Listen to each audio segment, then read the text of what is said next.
It all comes down to this, ladies and gentlemen. We are on the final round of the Star Wars Unlimited Sector Qualifier here in Liverpool. Both our players have already won a paid trip to the Galactic Championships in Las Vegas, but only one of them will be crowned champion. And taking you through this final will be myself, Ross, and of course, my good friend, the lovely Ben. How you doing, Ben? I'm doing very, very well, Ross. Thank you. Really, really excited to see this grand final matchup. And thankfully, it's not going to be a repeat of the Milan Sector Qualifier last weekend. There is going to be a Jango attack in town, but it's going to be up against Bossk Vigilance. And look, I told you guys I wanted somebody to beat Jango. If Jango's the best deck, Jango can win the event, that's fine. I just did not want a full top 8 where Jango only lost to Jango, and we don't have that this time round.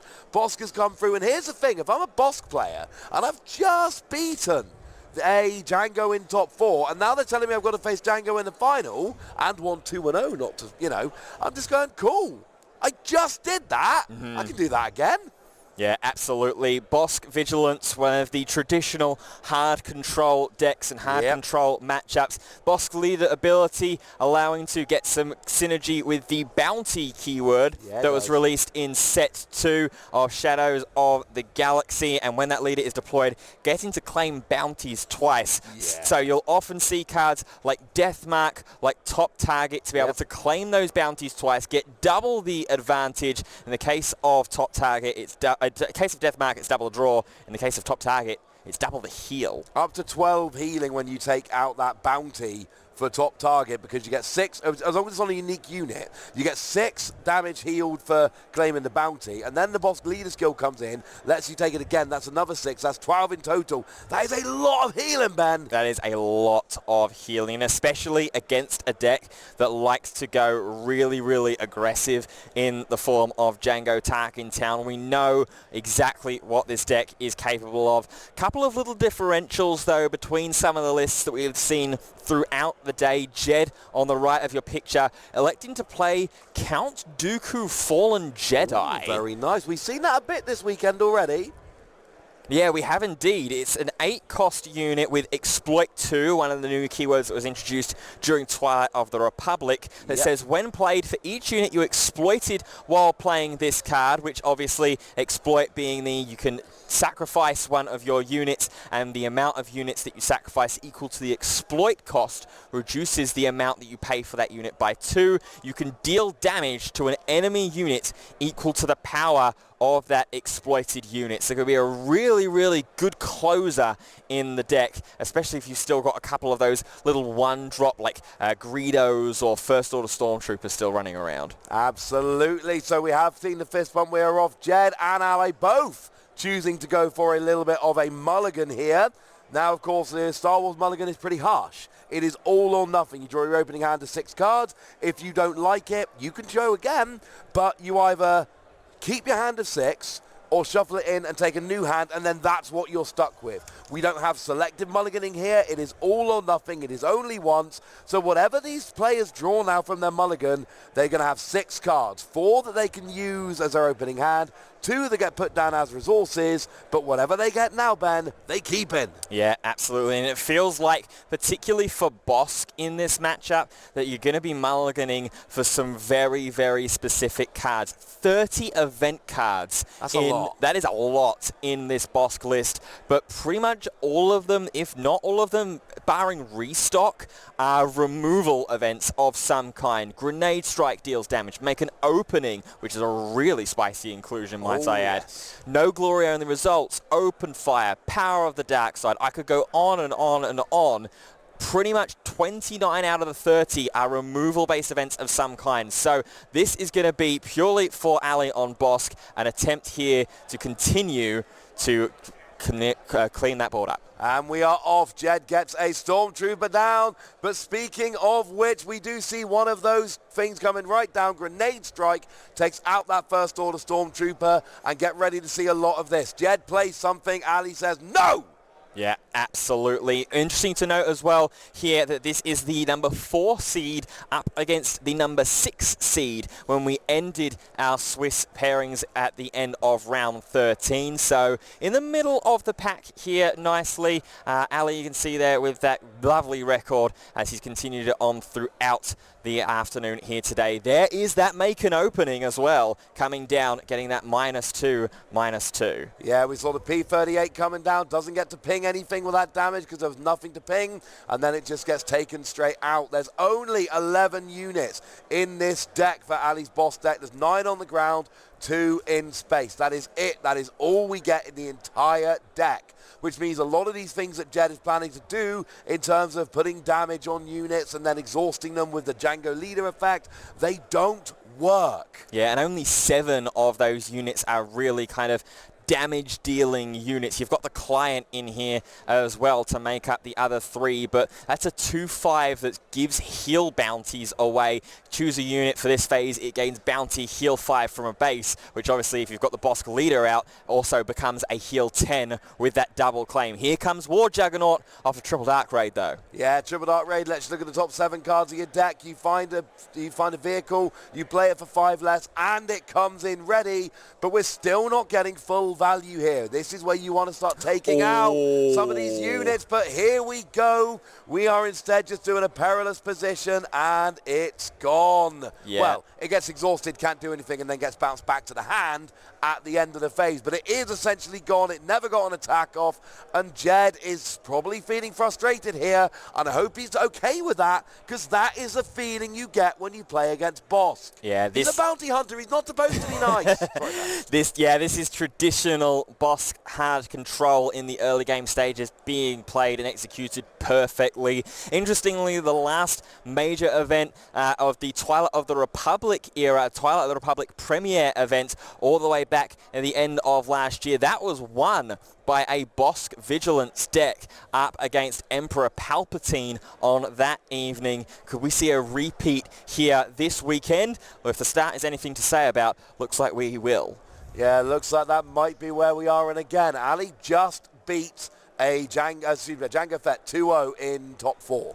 So, and let's face it, everyone came in expecting to play against Jango. Ali has teched against and played against Jango and is far better prepared than Jed is to play against Bossk, which is not a deck that was on a lot of radars coming into this event. We all knew it was there, but it didn't really show up in Milan very well, so it's not one we really expected. Yeah, not this deep in the tournament, sorry. Definitely. It's interesting as well here. We've seen claim pass through both of the players in phase, in that 5 resource phase. Jed electing not to deploy his Jango leader unit, which means already this kind of fear engine is working for the Bossk Vigilance player. Here comes Bossk now being deployed, and that client on the board has to be very, very wary. Sneak attack War Juggernaut, though. That is going to ping the shield off the client, put some damage down on Bossk. What Ali is trying to do here is use the client to give a bounty that heals 5 off the base to to one of the units on Jed's side, and then claim that bounty twice with Bossk. There's no damage down to actually get right now. Oh, this is brilliant. This is absolutely perfect. A second perilous position to rest down that War Juggernaut, meaning that there's not going to be another heavy damage swing, and this time, because it was brought in with the sneak attack, that War Juggernaut is going to head straight to the discard pile, so Jed has to be content with just this 3 damage that Jango leader is going to crash into. It's not exactly what you were looking for at this phase in the game if you are Jed. And now Ali, like I say, the whole point of the client is you are going to be healing off your base. You can heal up to 10 with it by the time you claim that bounty twice using your leader, but there's not actually really too much to heal right now, so it's a fun combo, but it might be a little bit too early for it. And yeah, there's a lot of events in Ali's hand. Of course there is.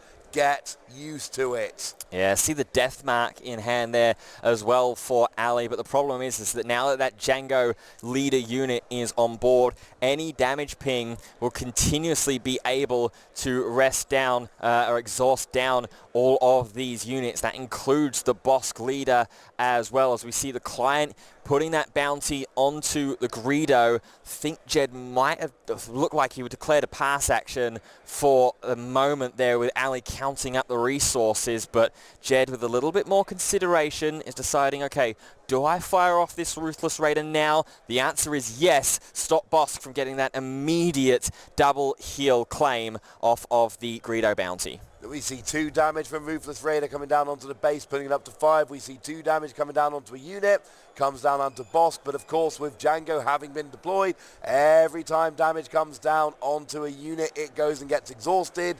And that is exactly what we see here. But the bounty has been placed by the client here. So honestly, right now, that damage on the base is not really that worrying to Ali. That damage is going to go away. Yeah, thankfully for Bossk's leader ability, it is when you collect a bounty. It's not just when the leader attacks to collect a bounty. So at any point in the game, at any point in this phase, if there is a removal card here, we see top target now being, or death mark I should say, now being placed on the Greedo, which is a draw 2. Make that draw 4 if that bounty gets claimed during this phase. And bounty stack as well. So this could be, if Ali has a removal option in hand, heal 10, draw 4. That's going to be fantastic. That is what Bossk does so nicely. We double up those bounties, and we double up the bounties. We're quadrupling up the bounties. 2 draw 2s, 2 heal 5s. You only need 1 heal 5 as it stands. But drawing 4. How many other cards in Star Wars Unlimited are just a pure draw 4? It's just not something we see. Now, it seems like Greedo is going to be going into the Bossk leader. So you heal the 5, you draw 2, but unfortunately you don't draw the other 2, I don't believe, because unfortunately with them going at the same time, the Bossk isn't out when the bounty is claimed. Yeah, it looks like that was what the clarification that Jeb was asking for from the judge first, and that's where these damage pings do add up. And the one time where Ali does have a couple of units on board, impactful units as well, with one of them being the leader, where the Jango strategy comes back into the rotation and into viability. Got some of that early damage onto the Bossk leader unit. He's not the strongest when he's deployed as a unit. He's only a 4/6, so those damage pings add up, and the Greedo with 3 power does enough to clear the unit. It seems like that is going to be where we are. We see Bossk being readied now.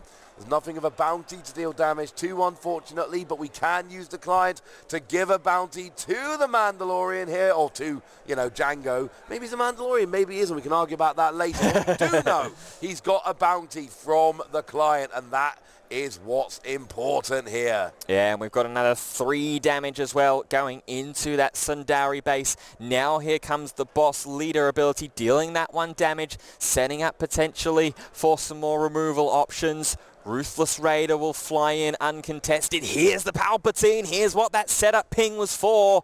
Being able to divide some damage out across units, 6 in particular, but of course all 6 of that is just going to be funneled straight into Jango Fett. Now here comes a Devastator, Ross. That is what we're looking for. This Devastator can be devastating. Yeah, that's right, I went there. You get to assign all the indirect damage, but you also get 4 indirect damage when you play, which of course you get to assign because it is Devastator. Looks like we're putting 2 on the client here. We're putting the other 2 onto the base, putting it up to 7. And now Jed threatening a little bit with the Ruthless Raider and the Devastator in the space arena. Now using that Tarkin Town to take out the client. That's why we only saw 2 damage going on there. That epic action on the base. And now we've just got Palpatine for Ali, and Jed has got quite a lot in the space, at least quite a lot of damage. That 9/6 Devastator. That can be pretty devastating. It can indeed, and this is where the Bossk deck sometimes runs into a little bit of an issue. Rival's Fall will clean up 1 of the space units at the very least, but Bossk decks, and generally unless you're playing sort of Admiral Piet or maybe a more capital ship heavy build of Emperor Palpatine, you don't lean into the space arena that much. So Jed, if he can continue with the space onslaught, the triple dark raids, going in and finding Ruthless Raiders and Devastators throughout the course of the game, space for the most part is going to remain kind of uncontested. There is the Avenger, but that's still a little bit away, and you've got to find it at that point. Here's my point exactly. Zygerian Starhopper into space, and Ali answers with a client. And that client's going to be quite nice if you can start healing off. Remember, you put a bounty on a unit, and then when that unit goes down, you get to collect that bounty, heal 5 off of your base. You got 11 on there at the moment. You want to start healing that off. This is not a deck like Anakin where you want it to build up and you can do some stuff. No, you want your base to be clean, and that's why we've got so many cards like the client in here, which can give that little bit of healing. But Targaryen Starhopper combined with a Ruthless Raider, and actually we see a crafty Smuggler coming down here, gets a shield token, so the first attack it takes, that damage is gonna just get shielded. But then we see a First Order Stormtrooper as well, and Jed's basically going, I'm gonna play everyone. Yep, the only problem with this line is that you are leaning so heavily into a potential super laser blast to completely reset the board. The good old faithful panic button of destroy everything, it's not there. Thankfully for Jed right now, I do see, I think that's double vigilance, which will be able to heal 5 and be able to get rid of 6 cards off the top of the deck. It was the way that Ali won his second game against Mikolai in top 4. Supreme Leader Snoke is a pretty good answer, though. It's going to take out both the Stormtrooper and the Crafty Smuggler. It gives -2/-2 to all of your enemy units. And here's the thing. Once it takes that health down to 0, they get immediately taken out. So they go down to 0 health for that, and they are gone. I say every unit. Technically, it's every non-leader unit. But Jango's already been deployed and gone back. It's all of them at this point. And here comes a second Devastator now to be able to get that leader, get that client rested as well. Indirect damage, remember, goes around shield. It's unpreventable, so that's why there is a damage token correctly on the client right now. That the shield hasn't been popped. It is essentially kind of quasi-saboteur, if you maybe want to look at it that way. The other 3 damage going into Snoke, I think that's wise, while you've got a completely vacant ground arena right now. I don't think that's a bad plan at all. We got 15 damage on Ali's base here, but we are up to 12 on Jed's. And remember, Jed is playing one of those ones of an epic action that Tarkenton is going to have. It's not got 30 health. No, it's got 25. It's not as much as normal. So that does lead Ali actually a little bit in the lead here in terms of base damage. But that space, the space arena is starting to look a little bit awkward. I'd like to see something coming down for Ali to take control of that. Your Super Laser Blast would do it. What else have we got? Oh, maybe it's Vigilance. Here comes the Vigilance. So this is one of the double aspect marquee events, or at least it was. We can continue to talk about it anyway, as Ali has changed his mind to an open fire instead into the Devastator. But Vigilance, one of a cycle of 4 double aspect marquee legendaries at the start of the game in Spark of Rebellion, allows you to choose 2 in any order. You can either discard 6 cards from an opponent's deck, heal 5 from a base, defeat a unit with 3 or less remaining HP, or give a shield token to a unit. Does indeed, but we did see the open fire there, took out the Devastator. Remember, Snoke is still giving that -2, so that's how it was able to take out the 6 health Devastator. And now we see IG 2000. It's put 1 damage on each of those 3 ground units that Ali controls, and they've all been a little bit pinged as it stands. Now we see Boba Fett coming in, but that is the pilot Boba Fett. That is not the Boba Fett we often see in these Jango Fett lists. Yeah, it's interesting, including this is just as the one-off as well here, the Boba Fett Feared Bounty Hunter, coming down simply as a 5/4 shielded unit for 5 in the ground arena. Very interesting call here to bring this in as a one-off for Jed. But look at that space arena. The damage is starting to pile up slightly. Here comes Vigilance, though. Now we're going to utilize that Vigilance. It's going to be a heal 5. And get rid of the... Oh, I love this. It's a claim of the bounty, because we're defeating the IG 2000 with that client bounty that was stuck onto it. And just like that, a huge damage differential has been created. Jed now has to be very careful how he plays out the rest of this game. And that was beautiful. You healed 5 with Vigilance, and rather than healing another 5, you defeated the unit that had the bounty on, which then let you heal 5 anyway. So you got to double heal 5 while also taking out a unit. A big swing there. Speaking of which, Boba Fett goes into Snoke, takes that out as well. So that's been looming as a real annoyance on Ali's side of the board. Jed manages to take it out, and then here we just see Emperor Palpatine swinging into Jed's base, getting a bit of extra damage on there. But the problem is with that client on the board, and I don't see a ground sentinel for Jed. One hit from the client will be able to take it out. War Juggernaut is a great answer, though. Be able to put that one damage ping on. Jango Fett leader ability can be activated and rest down that client there as well. There it is, not electing to miss it this time. And there now need one more damage. Ali is just going to claim, swing into the base. And I think with the initiative, that should be game one, Ross. I think we probably will. We've got that Palpatine, of course, who I think can already do 6, which it can. That puts the base up to 30, and Ali takes game 1. Bossk Vigilance is 1 game away from winning the Star Wars Unlimited Sector Qualifier in Liverpool. Ali is 1 game away from being crowned champion. Last week in Milan, it was all about Jango Fett. This week, Ali's going, no. Bossk. Yeah. They're both bounty hunters, but Bossk was here first. Bossk was here first. Well, was he really here first? Because canonically, Jango was here first. Oh, come on, Ross. But you know what we mean. Here we go. But yeah, as I alluded to and as I said at the start of that game, that was classic Bossk Vigilance game plan, classic Bossk Vigilance strategy. Wear down that early aggression, get through all of the power and dark sides, make an opening. I love as an inclusion as well. It's a card that we haven't seen in the format for quite some time, and then be able to get that ground arena license full. I was a little bit worried for him, I can't lie, Ross, when that space arena started to get a little bit bigger. Was thinking maybe Super Laser Blast might have needed to be on the cards, but no, well-timed Vigilance, a well-timed bounty claim off of that client that was granted, and we can take ourselves to a 1-0 lead. And we do see, interestingly here, there's no gigantic swings from Ali. It is just get damage on where you can, but it is control. It is, I'm going to take out your units with my events, largely. I'm going to be healing my base, and I am just going to wait. I'm going to let the damage build up over time,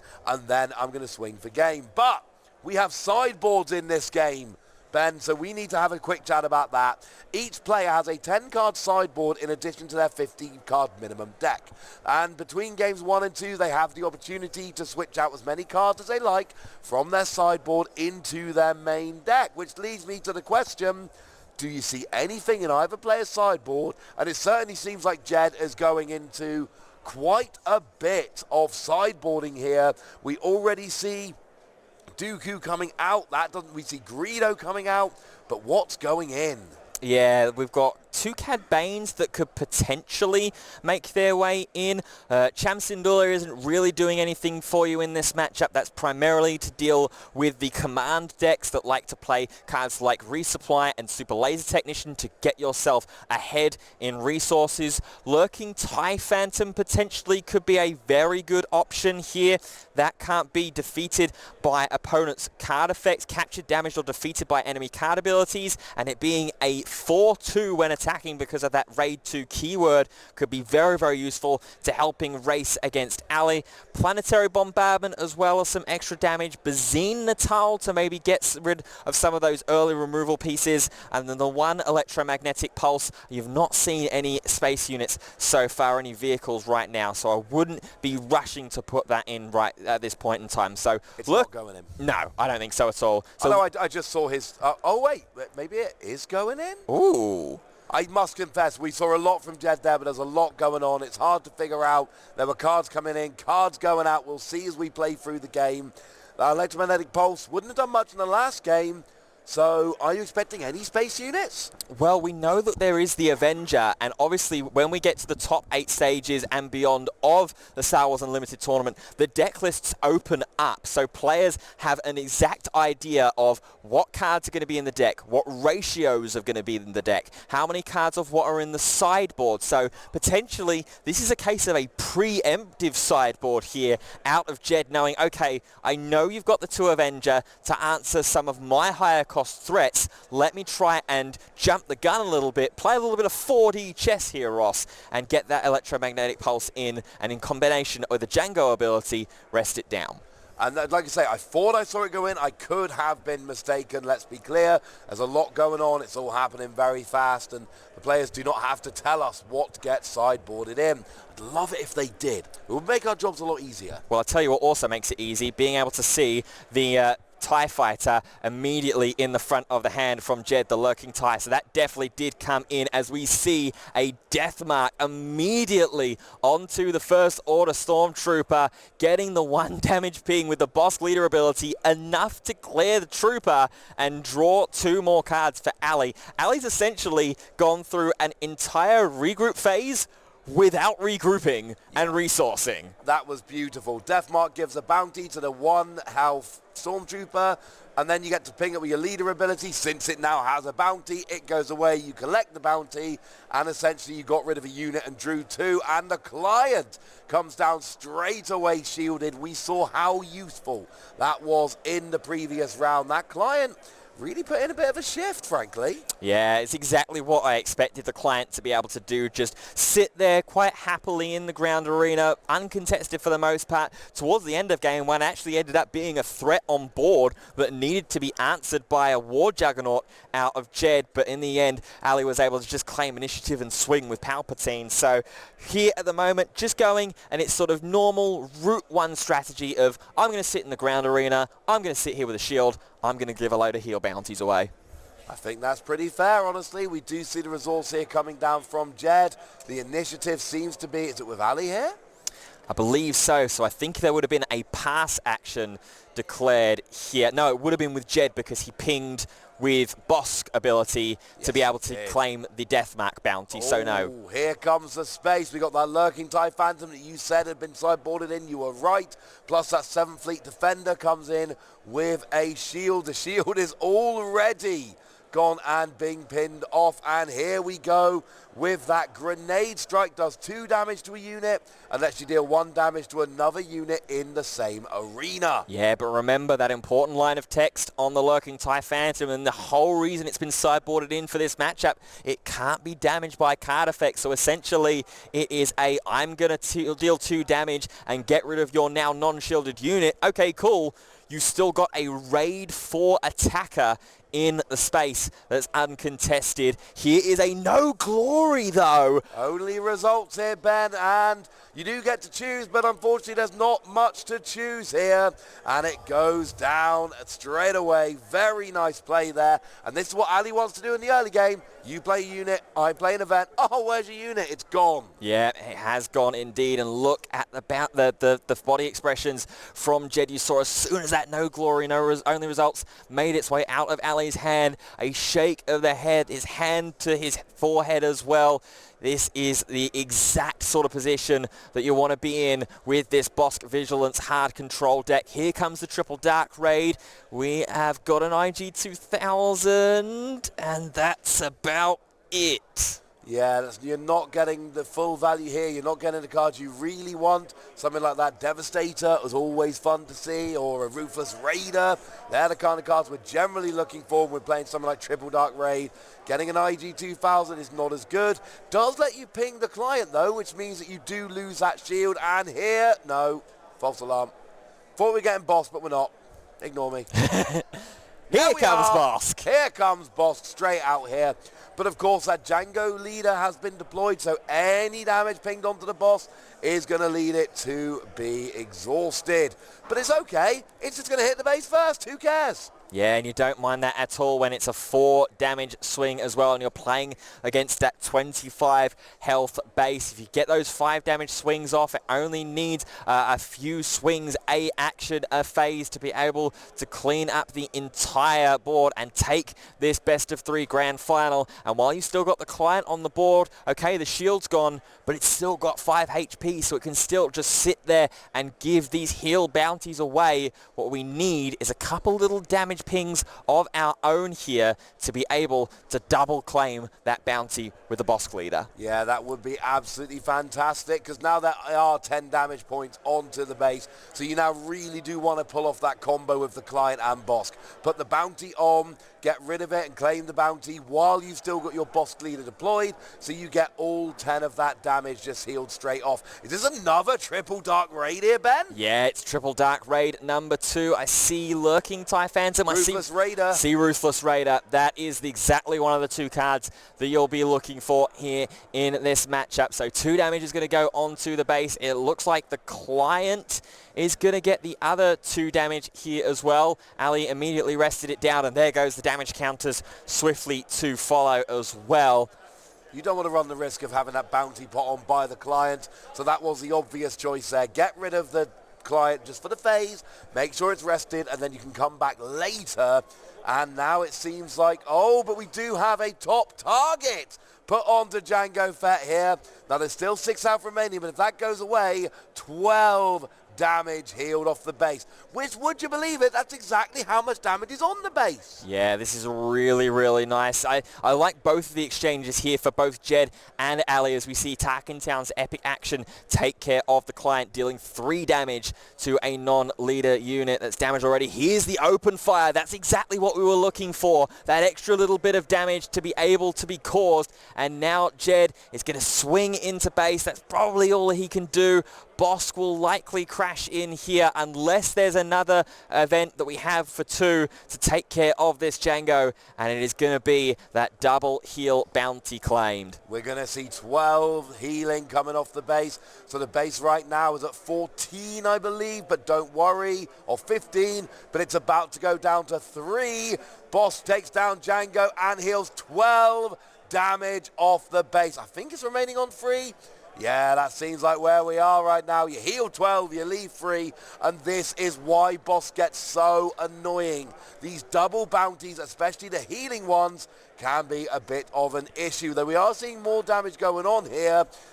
Ruthless Raider. Yeah, it certainly is a pesky little thing, and it's going to bounce straight back into Jed's hand as well because of that triple Dark Raid. That final line of text, it goes back into the hand at the end of the phase, the end of the action phase, when we go in towards that regroup, as opposed to a card like Sneak Attack, which would defeat the unit instead. Now, I wouldn't mind, I don't think, a Sneak Attack Ruthless Raider coming in here just to be able to try and push some extra damage into that Sundari base, especially after all that heal bounty. But you've got, what, 7 resources staring you back on the opposite side of the board? There's so many removal events in this list. It's exactly what the deck tries to do. Nazim comes down here, and you get to look at your opponent's hand, you get to discard a card. They do get to draw a card to replace it, but obviously here you're getting rid of a card and hoping that they draw something worse. There's a lot of good options there. I do quite like getting rid of Vigilance personally, because that card can be absolutely brutal. But instead, what are we looking for here? It's a big decision.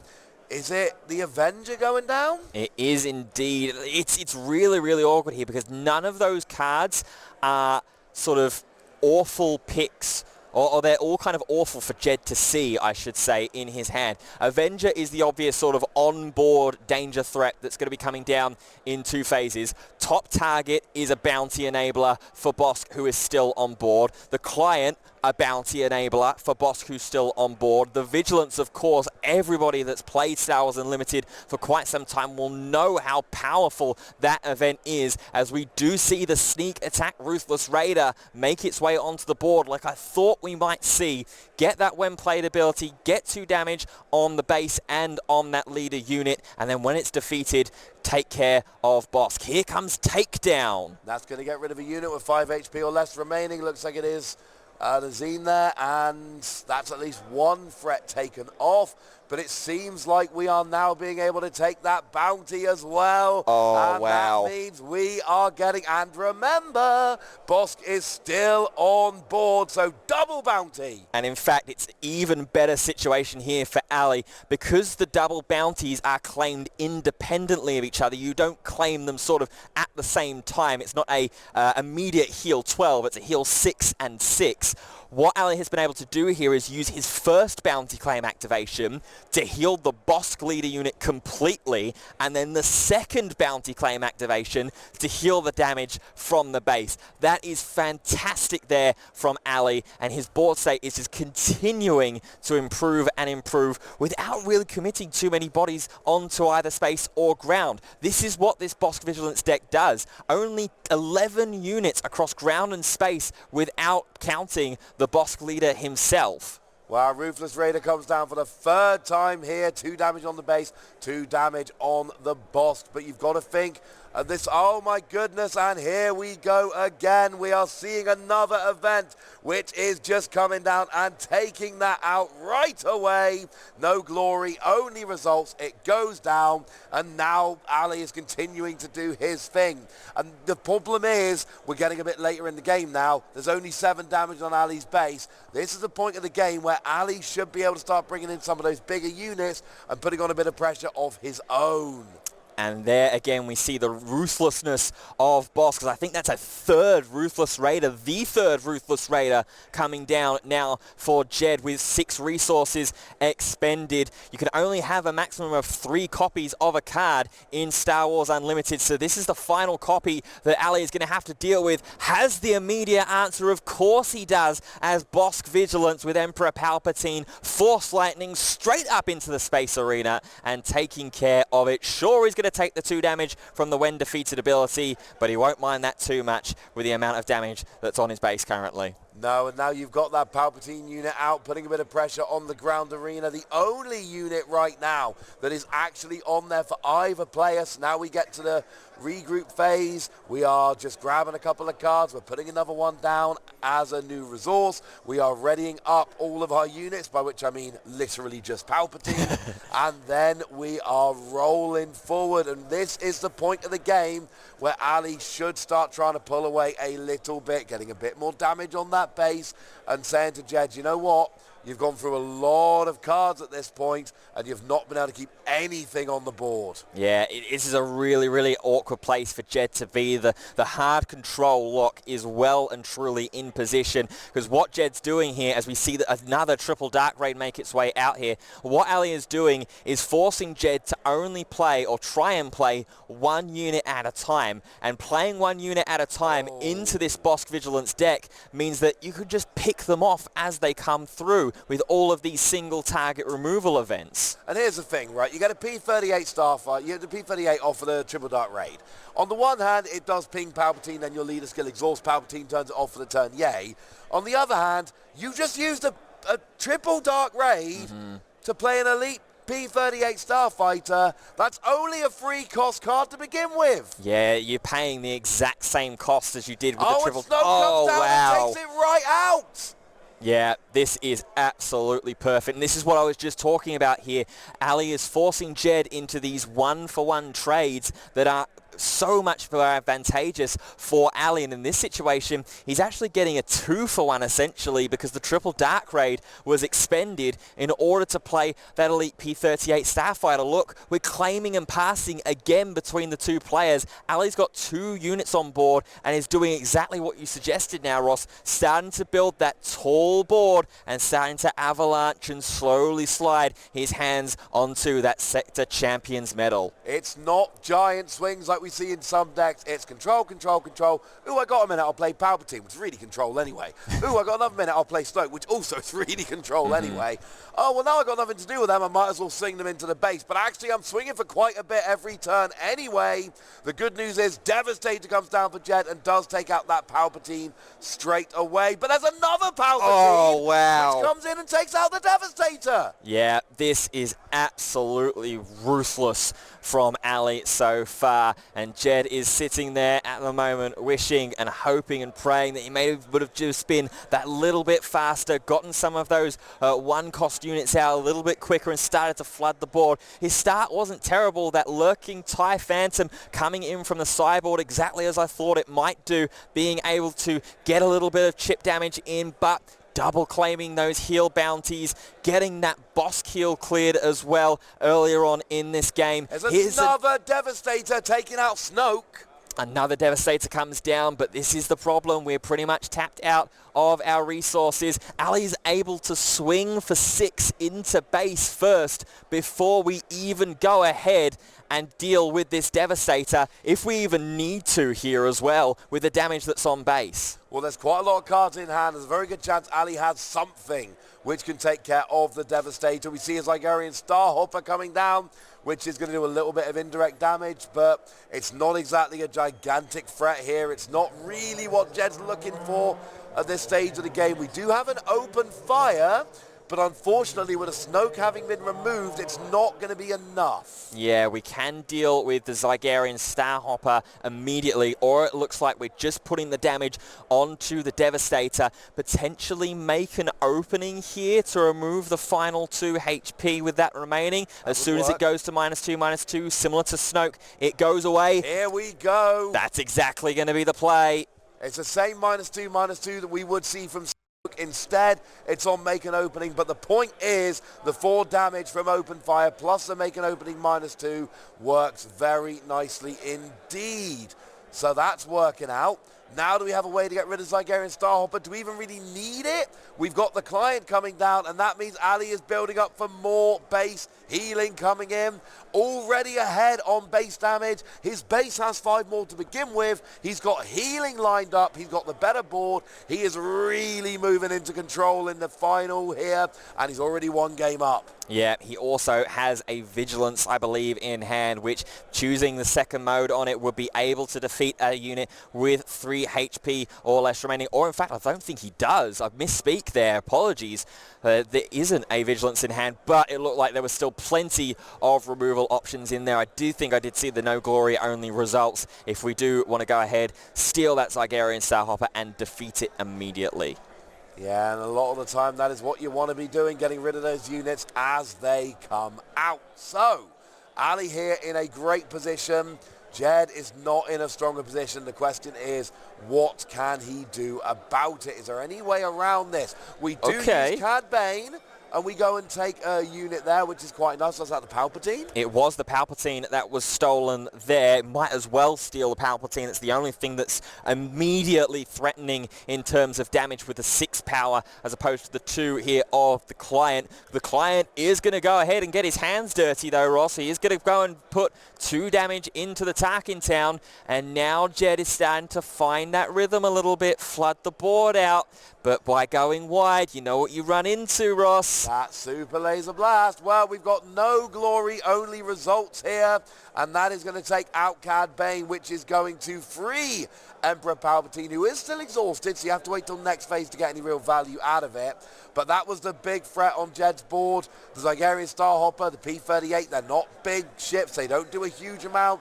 Ali's still got 21 health on his base, and that's assuming no healing gets done. But now we get ourselves it's a grenade strike, which is going to take out the P-38, put 1 damage on the Zygerian Starhopper, and 1 damage on the Palpatine as it leaves the board.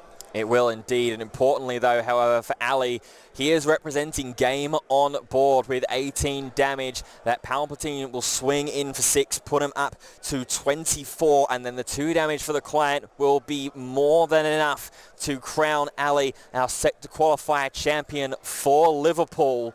So Jed needs an answer. He needs... Well, the problem is he could War Juggernaut here to rest down 1 of those units. The other one will still crash in, but it's at least giving you a little bit of something, a little bit of longevity for the remainder of this phase. Cad Bane number 2! Now that'll work quite nicely. That takes that big damage threat of Palpatine off of the board, while also representing a 7/7 unit that Jed can use. Because that's the thing. Jed cannot just get into the playing keep away here, as we see 2 more damage going on the base, putting it up to 20. If Jed just plays keep away, Ali is miles ahead. Ali will wear him down.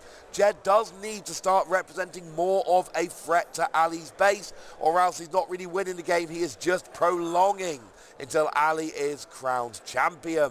We got 20 damage on the base. 5 more is needed. There's not that on the board for Ali right now.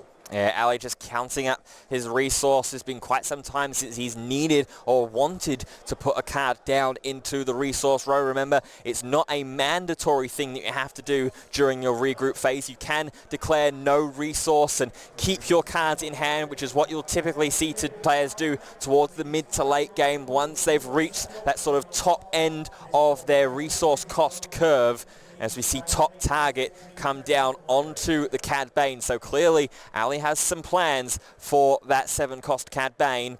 I think it's going to help out massively in the end, because it's going to mean that you can get that 6 healing. Now, we did see another upgrade actually coming down onto the Cad Bane here as well. I believe that is a jetpack, so that gives a shield. But there is that super laser blast, which is going to defeat all units. And of course, that means you get to claim the bounty from Cad Bane as well. That is going to heal up the base.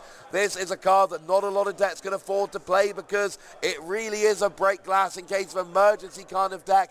But here's a fun little interaction. It gets rid of all the units, but because Palpatine was captured by Cad Bane, we actually keep Palpatine, and that's game on board. Yeah, foreshadowing is one heck of a thing, Ross. I've been saying this whole time about the potential panic button that is Super Laser Blast, and when that big red button is pressed at the right time, it is devastating, and it looks like that is going to be the case here. If Jed doesn't have a way in this first action of this brand new phase to either tap down that Emperor Palpatine or immediately get rid of it, that is going to be enough. We see a Devastator get sneak attacked in, though. That's going to work. We get the indirect damage coming down onto Palpatine. You get to direct it, so you guarantee some goes onto Palpatine. Jango then taps it down. Do we have a way to get some damage on the base here? Snoke comes down. That's not going to do it yet.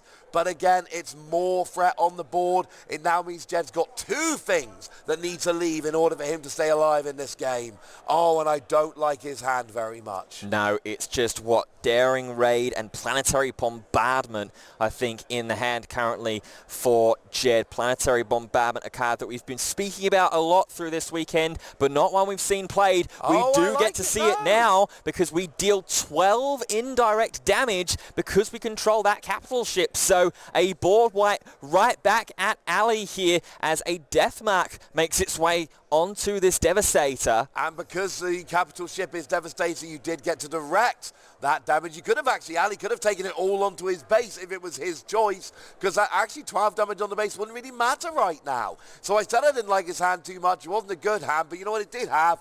Planetary Bombardment, which has kept him in the game for the time being. And now Ali needs to put something together. He is not over the line yet. He is still ahead, but he's not there yet. And this is exactly where the lack of units in the Bossk Vigilance list will start to show its head and start to show its fangs a little bit, but they're not fangs directed towards his opponent. They're fangs directed right back at you, the pilot. I think that was a claim pass there between the 2 players, because he knows that there's nothing more that we can really do. It's a handful of removal events. It's a daring raid for 2 chip damage onto the base here from Jed, because he doesn't want to play a unit down. He knows there's going to be too much. Oh, but Vigilance! Here comes Vigilance, and that means we get a mill 6 onto Jed's board, and presumably we're going to see some healing as well, potentially. That's getting rid of a Planetary Bombardment. That's a card you would want. Count Dooku. Some big cards being hit there from that Vigilance. Yeah, and this is really, really important here at the stage of the game we are in, because if you can't draw any cards when you go towards your regroup phase or are directed otherwise, you take damage every single time for every single card. And remember, at the start of a regroup phase in Star Wars Unlimited, you draw 2 to start. So that's 2 different instances of damage that you are taking for each card you are unable to draw. That's why these control matches and control mirrors in particularly can get down to the deck out win clause, because while you're decking out, you're still taking that damage. You absolutely are. We saw Jed play a unit, but then make an opening, took it away. We saw Jed play a unit, but then we saw grenade strike, take it away. Jed's played a couple of units. Nothing has really happened as a result of them. Ali is playing keep away. It really does feel like we're just waiting for Ali being able to just take that last little bit of damage on the base. But right now, there isn't a way to do it. Snoke, however, will take out First Order Stormtrooper, and that does represent game on board if Jed is unable to get rid of it. And I'm not sure if he is. There we go, going into the regroup phase. We will take some damage here as well. And we're going to sneak attack in a 7th Fleet Defender, but I don't think that that is going to be enough here because we just swing with Snoke. And there we go, and Ali will be your Liverpool Sector Qualifier champion. Bossk Vigilant takes it 2-0. 2-0 against Jango in top 4. 2-0 against Jango in the final. It's too early to decide whether Jango is actually a little overblown and not that much of a problem, but I do know that right now, Ali and Bossk are your sector champions. Yeah, incredible matchup there and perfectly played throughout that entire process there. A clinic on how to play Bossk Vigilance in the jump to light speed format. Not too much changes, but you don't have to reinvent the wheel, Ross, for it to continue turning around that value engine of hard removal, hard control, and eventually into those big tall units to take the victories. And they're not particularly fast victories, but that is what Bossk does. You play a unit, I get rid of it. You play a unit, I get rid of it. You play a unit, I get rid of it. Oh, hey, I've got Palpatine and Snoke on board. Might as well swing for a bunch of damage into your base. But then we saw so much healing. The bounties given healing with top target and the client. We saw Vigilance doing healing. We saw double healing with Bossk collecting those bounties when it was out as a leader unit. And then overall, it was just an absolute clinic. And after that 2-0 victory in top 4, it really does feel, I'm not sure if the Jango meta has been solved, but I do feel like Ali has solved it personally for himself. Yeah, that was really, really strong. And full credit to Jed there. Bossk Vigilance is a very, very difficult match to play and a very difficult deck to play into ordinarily as it is anyway. But when you've got so many of these hard removal events, so many sideboard options made their way into the main deck as well between games 1 and 2. Lurking TIE Phantom, we knew that was coming in. Planetary Bombardment came in as well. Cad Bane to try and take and deal with some of those Emperor Palpatines, but they just couldn't stick on board because of the sheer amount of removal that Bossk Vigilance has. And they all seemed like such good ideas, but they did not work